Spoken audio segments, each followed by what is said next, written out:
প্রধানমন্ত্রীর কাছে, বাংলাদেশের সরকারের কাছে, বাংলাদেশের জনগণের কাছে আশা করি, প্রত্যাশা করি, এবং আপনাদের মাধ্যমে আমি এইটাই আপনাদের কাছে আশা করি। ইনশাল্লাহ, যেহেতু আমার বড় ভাই আমার প্রধানমন্ত্রী আমাকে কথা দিয়েছেন, আমি 100% বিশ্বাস করি, এবং আমার এই রামেশার পাশাপাশি দেশে যত যা কিছু আছে উনি দেখছেন এবং দেখবেন। আমার বড় ভাই মাননীয় প্রধানমন্ত্রী আমাকে আশ্বস্ত করেছেন, আমি আর কিছু চাই না।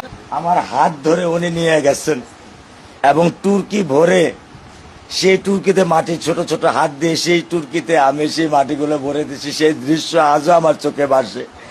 একে আমি বলছি যে আমি শহীদ প্রেসিডেন্ট জিয়াউর রহমানের সাথে একসাথে আমি এই তুর্কি ভরার তৌফিক আল্লাহ আমাকে দিয়েছিলেন।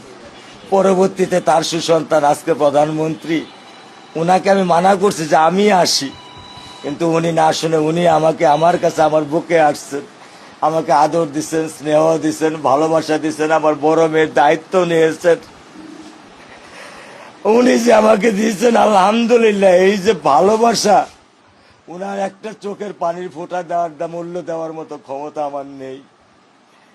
আমি খুব সাধারণ, কিন্তু আমি একজন বাবা। কিন্তু আমার এই বাবাত্বের যে কষ্ট, এই কষ্ট আমি মনে কোনোদিন আমি আর দূর করতে পারবো না।